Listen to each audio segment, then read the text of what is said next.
எருக்கு பூக்களை வைத்து வித்தியாசமான முறையில் மாலை கட்டுவது எப்படி என்பது பற்றி இந்த வீடியோவில் பார்க்கலாம். தரமான எருக்கு பூக்களை தேர்வு செய்து எடுத்துக்கொள்ள வேண்டும். எருக்கு பூக்களில் விஷத்தன்மை கொண்ட பால் இருப்பதால் தண்ணீரில் 2 நிமிடங்கள் ஊற வைத்து நன்றாக அலசி எடுத்துக்கொள்ள வேண்டும். எருக்கு பூக்கள் பல நிறங்களில் காணப்படுகிறது. அதில் 2 வகை நிறங்கள் இந்த வீடியோவில் காட்டப்பட்டுள்ளது. மாலை கட்டும்போது நூல் வெளியே தெரியாமல் இருக்க மெல்லியதான 2 பிரியுள்ள நூல் எடுத்துக்கொள்ள வேண்டும். தடிமனான பலகையில் 2 சுற்று சுற்றி முடிச்சு போட்டு கொள்ள வேண்டும். மாலை கட்டுவதற்கான நூலையும் முடிச்சு போட்டு கொள்ளலாம். பூவின் இதழ்களை பின்புறமாக திருப்பி விரல்களால் பிடித்து கொள்ள வேண்டும். 2 நூலின் நடுவே பூவை வைக்க வேண்டும். பூவின் அடிப்பகுதி வழியாக நூலை வெளியே எடுத்து முடிச்சு போட வேண்டும். இந்த முறையில் முடிச்சு போடும்போது முடிச்சு வெளியே தெரியாது, நூலும் அதிகமாக மாலையில் வெளியே தெரியாது. மாலை கட்டி முடித்த பின் பார்ப்பதற்கு மிகவும் அழகாக இருக்கும். எருக்கு பூக்களை வைத்து வித்தியாசமான முறையில் பல விதங்களில் கட்டிய மாலை வீடியோ லிங்க் டிஸ்கிரிப்ஷன் பாக்ஸில் உள்ளது, பார்க்கவும். இந்த மாலையை எளிதாகவும் அழகாகவும் கட்டலாம். இந்த முறையில் கட்டிய மாலையை சிவனுக்கு விநாயகருக்கு சாற்ற இறைவன் மிகவும் அழகாக காட்சியளிப்பார். இந்த மாலை கட்ட எருக்கு பூக்கள் குறைந்த அளவு போதுமானது.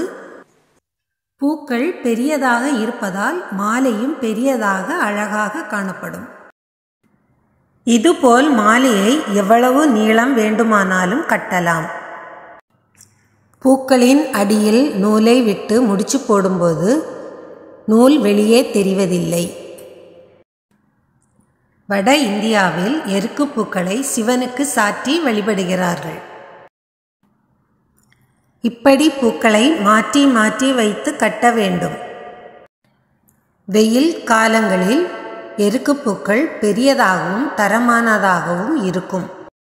எருக்கு பூக்களால் செய்த ருத்ராட்சம் மற்றும் ருத்ராட்ச மாலை டிஸ்கிரிப்ஷன் பாக்ஸில் லிங்க் உள்ளது. பூவின் இதழ்கள் தடிமனாக இருப்பதால் அதிக நேரம் வாடாமல் இருக்கும். 2 நூலின் நடுவில் விரல் விட்டு டைட் பண்ணி கொள்ளலாம். மாலை நன்றாக இறுகும். மாலை கட்டி முடித்தவுடன் 2 முடிச்சு போட்டு கொள்ள வேண்டும்.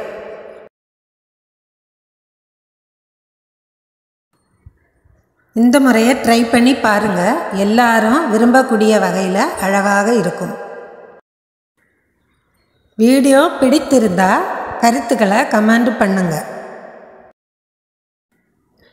மறுபுறம் திருப்பி நூலை வெட்டி எடுத்து விட வேண்டும். எக்ஸ்ட்ரா நூலையும் வெட்டி எடுத்து விடலாம்.